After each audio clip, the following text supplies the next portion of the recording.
What drives us within is interest, and what drives us without is also interest, meaning how much interest we have in coming back to our true self and forgetting the mind with its mental objects, including thoughts, including sensations, including desires and drives. So what drives us out is also interest, and what drives us in is interest, or what blocks us to go within is lack of interest. The lack of interest is really no other thing than too much interest in the external. And why I say too much? Because what happens is that the external things, they are dualistic in nature, so they can never satisfy us completely. We always encounter in the external a package that has some positive and negative aspects, is part of nature, part of duality. We cannot separate the section that we like and leave the other one. We have to accept the whole package. So let's say you buy a car, something as simple as that, and the car will have things that you will like and things that you want. But that's easy, right? What about when you find a couple and then you may fall in love and believe that that person is perfect, when in reality it is both. It has a side that you will like and a side that you want. So, but if you decide to be with that person, you get the whole package. There is no escape. So this is the way with the world. As we move outside, as attention or awareness moves outside towards the world, it has to accept that the world is dualistic. And everything you will encounter in the world will be dualistic and will have that nature. So what drives us within is, in the process of many lifetimes probably, is that we begin to realize that we're always getting a package and it's not really fulfilling, that what fulfills us is something that is non-dual. And for that, you need to withdraw from the senses and from the world, somewhat at least, and not be lost in thought. So there is a way to express this in Advaita, that is, either you are lost in thought, in your head and in the world, or you're resting as awareness. And this seems to be true in the sense that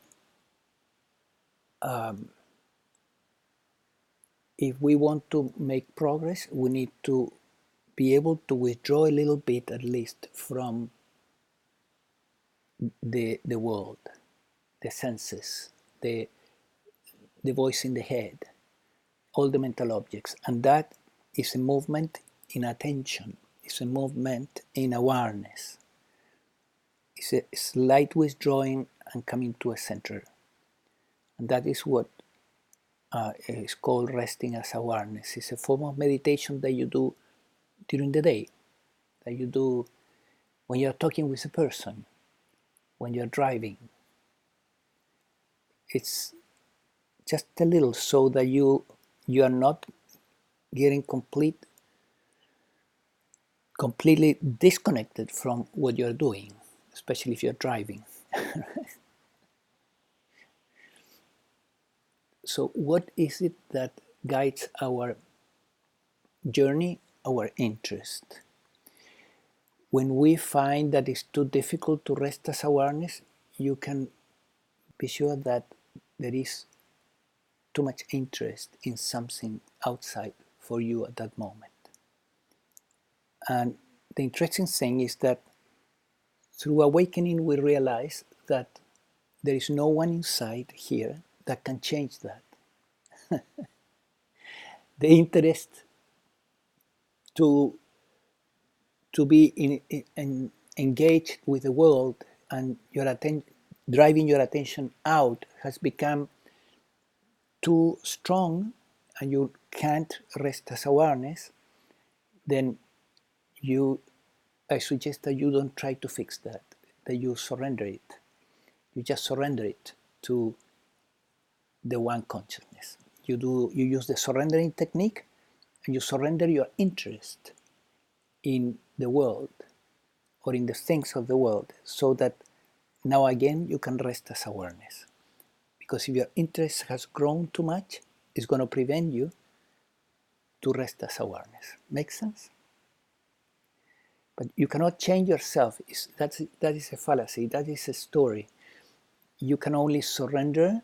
The ego, the false self, plays a role and is surrendering something that has already understood that is not exactly what you're looking for. So you can surrender it to consciousness, and consciousness then takes care of it. Same process as the 12-step program, right? The 12-step program is a surrendering of a very strong habit, an addiction, right? But actually, we are all addicts in the sense that we are addicted to the stimulations of the senses and the world. That's not an easy habit to break free from. Make sense? Do you understand what I'm saying? Yes? There's always this tension inside between going within or going out, going to the mind or resting as your true self. In this tension, when you cannot withdraw to your true self and rest as awareness, your interest in the world, you can be sure, has become too strong. What do? You surrender that interest. Don't try to fix it yourself.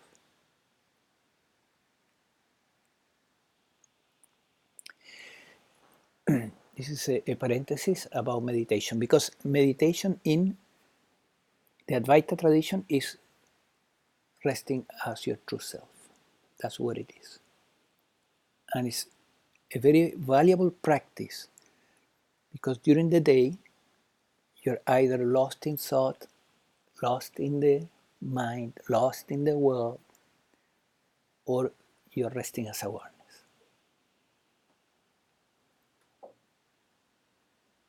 And you will see that sometimes you kind of are winning the battle, you're resting as awareness, everything is fine, and then you're being pulled out. And what is pulling you out is your own interest for something that is outside. If you see that dynamic, then now you can surrender it, so that you can again retrieve a little bit and rest as awareness.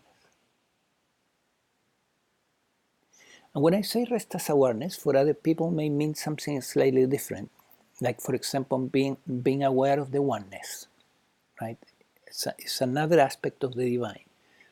The oneness that is already here can be lost because we become too fascinated with the mind, and the mind works by labeling things. And labeling means dividing. Labeling is the opposite of oneness. So when the mind labels things, we begin to play with the world.